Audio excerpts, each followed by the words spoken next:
جو آیت ہم کر رہے ہیں، جس آیت کی تفسیر سورہ یونس کی آیت نمبر 58، سورہ یونس کی آیت نمبر 58 کی تفسیر میں جناب اشرف علی صاحب تھانوی کے پاس لے چلتا ہوں آپ کو میں. وہ کہتے ہیں کہ حضور صلی اللہ علیہ وسلم اللہ تعالیٰ کی سب سے بڑی نعمت اور اس کا کامل ترین فضل ہیں. اس لیے اس آیت کریمہ سے بدلالت النص، قرآن کی دلالت النص سے یہ مراد لیا جا سکتا ہے کہ یہاں رحمت اور فضل سے مراد حضور صلی اللہ علیہ وسلم ہیں، جن کی ولادت پر اللہ تعالیٰ خوشی منانے کا حکم دے رہے ہیں. ہم نے میلاد مصطفیٰ کے مہینے میں قرآن سنا کر خوشی منانے کا ایک اظہار کیا ہے. مولا کہ تو قرآن سے بھی خوش ہوتا ہے اور صاحب قرآن کی خوشی منانے سے بھی خوش ہوتا ہے. ہم اس رنگ میں میلاد مناتے ہیں تاکہ آنے والوں کا بھی، سنانے والوں کا بھی، سننے والوں کا بھی مقدر جاگ اٹھے. اور وہ لکھتے ہیں کہ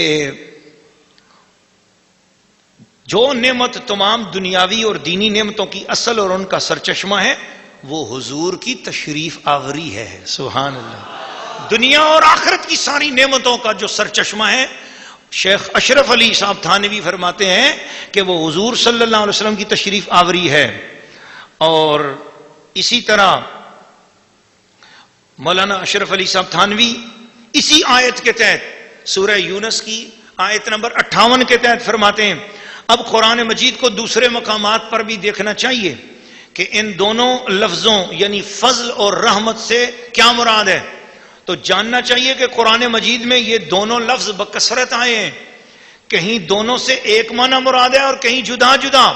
چنانچہ ایک مقام پر قرآن مجید کے اندر سورہ البقرہ کی آیت نمبر 64 میں ارشاد ہوتا ہے فلولا فضل اللہ علیکم ورحمتہ لکنتم من الخاسرین. اے لوگو اگر تم پر خدا کا فضل اور رحمت نہ ہوتا، خدا کا فضل اور رحمت تم پر نہ ہوتی تو تم ضرور خسارے میں ہوتے، تم تباہ ہو جاتے. تو یہاں اکثر مفسرین کے نزدیک فضل اور رحمت سے مراد حضور صلی اللہ علیہ وسلم کا وجود باوجود مراد ہے. اور دوسری آیت شیخ اشرف علی صاحب تھانوی حوالے کے طور پر کوٹ کرواتے ہیں اور وہ لکھتے ہیں اپنی کتاب خطبات میلاد النبی میں، جو حضرت شیخ اشرف علی صاحب تھانوی ایک مکتب فکر کے وہ بہت بڑے عالم سمجھے جاتے ہیں، تو وہ اپنی کتاب خطبات میلاد النبی میں لکھتے ہیں وَلَوْلَا فَضْلُ اللَّهِ عَلَيْكُمْ وَرَحْمَتُهُ لَاتَّبَعْتُمُ الشَّيْطَانَ إِلَّا قَلِيلًا. سورہ نساء کی آیت نمبر 83 کے حوالے سے کہ اگر تم پر اللہ کا فضل اور اس کی رحمت نہ ہوتی تو یقیناً چند ایک کے سوا تم سب شیطان کی پیروی کرنے لگتے. تو یہاں بھی بقول اکثر مفسرین کے فضل اور رحمت سے مراد حضور صلی اللہ علیہ وسلم ہی ہیں. اور اب آپ لکھتے ہیں کہ بعد آیات میں فضل سے مراد ہے رحمت دنیاوی اور رحمت سے رحمت دینی بھی مراد ہے. بس مجموعہ تمام تفاسیر کا دنیاوی رحمتیں اور دینی رحمتیں ہوا. اب خدا سے پوچھتے ہیں کہ مولا دنیاوی اور دینی رحمتیں وہ کس وجود میں ہیں؟ تو قرآن کی سورہ انبیاء میں جواب دیتا ہے وما ارسلناک الا رحمت للعالمین. لوگوں دنیا اور آخرت کی رحمت کو کسی ایک وجود میں دیکھنا چاہتے ہو تو وہ میرا محمد مصطفیٰ ہے. نہیں بھیجا ہم نے آپ کو مگر سارے جہانوں کے لیے رحمت بنا کر.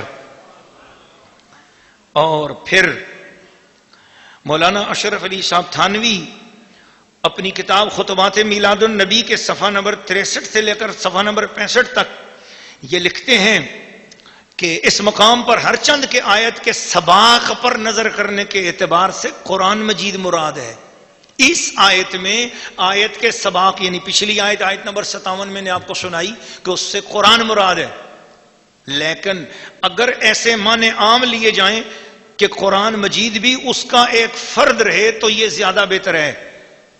وہ بتاتے ہیں کہ اگرچہ پچھلی آیت میں تو ذکر قرآن کا ہے، مگر کوئی ایسا معنی لیا جائے کہ جس کے اندر قرآن بھی آ جائے اور قرآن کی دوسری آیتوں میں جو فضل اور رحمت سے مراد ہے وہ بھی یہاں پر وہ آ جائیں، تو وہ یہ ہے کہ فضل اور رحمت سے مراد حضور کے قدوم مبارک لے لیے جائیں۔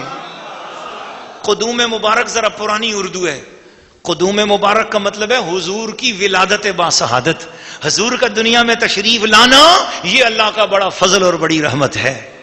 وہ کہتے ہیں کہ اگر یہ معنی لے لیا جائے تو اس میں قرآن خود بخود آ جاتا ہے۔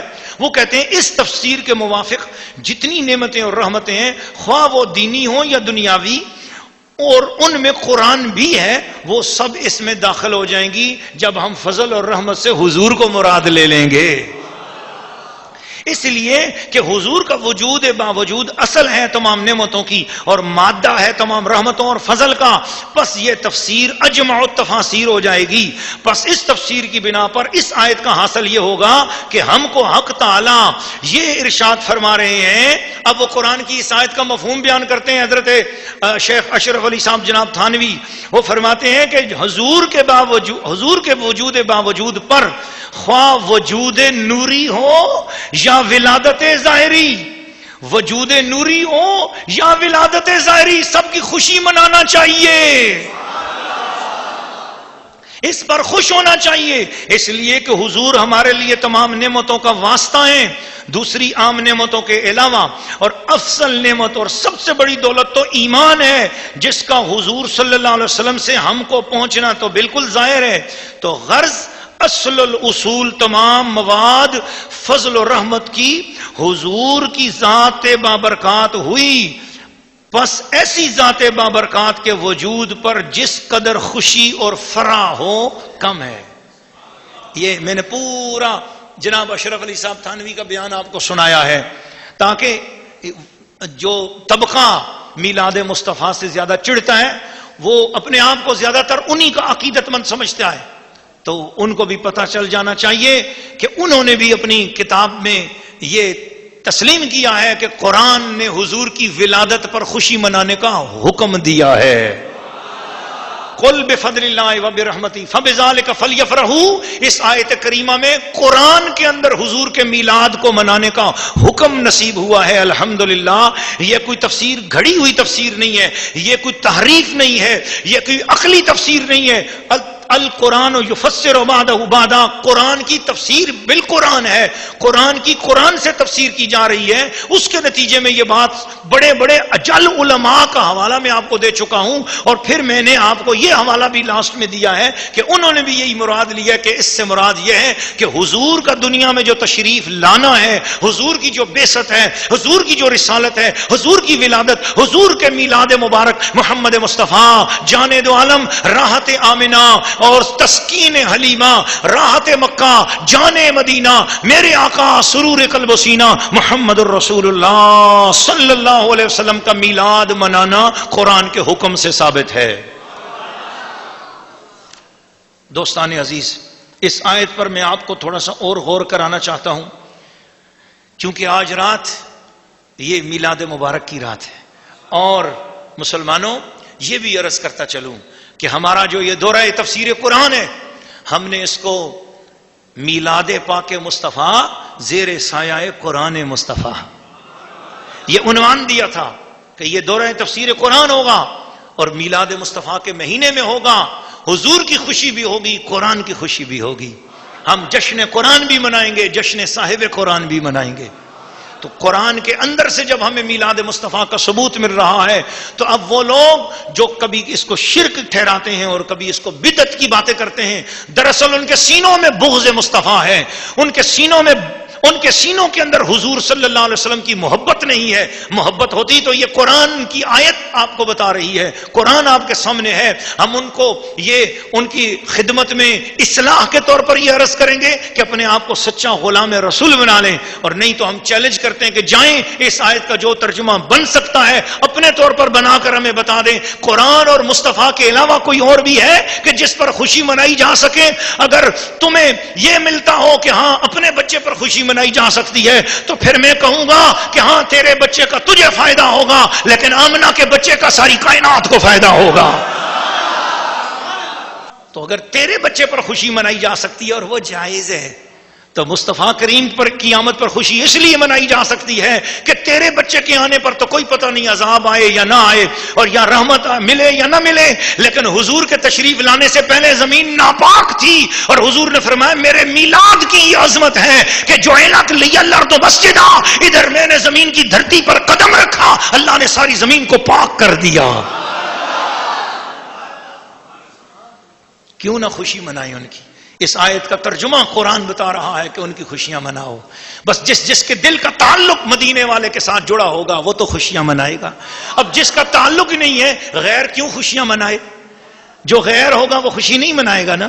غیر جو ہوا تو غیر سے ہم گلہ بھی نہیں کرتے، غیر سے گلہ کیا کرنا؟ اور غیر نے اگر اپنے گھر اندھیرا کر رکھا ہے اور اس کے دل میں ہی اندھیرا ہے تو گھر میں بھی تو اندھیرا ہوگا۔ کوئی بات نہیں سونیا، یہ تو بات پتہ چلے گی قیامت کے دن جا کر۔ یہ خوشیاں منانے کا کتنا بڑا صلہ مل رہا ہے۔ اللہ اکبر۔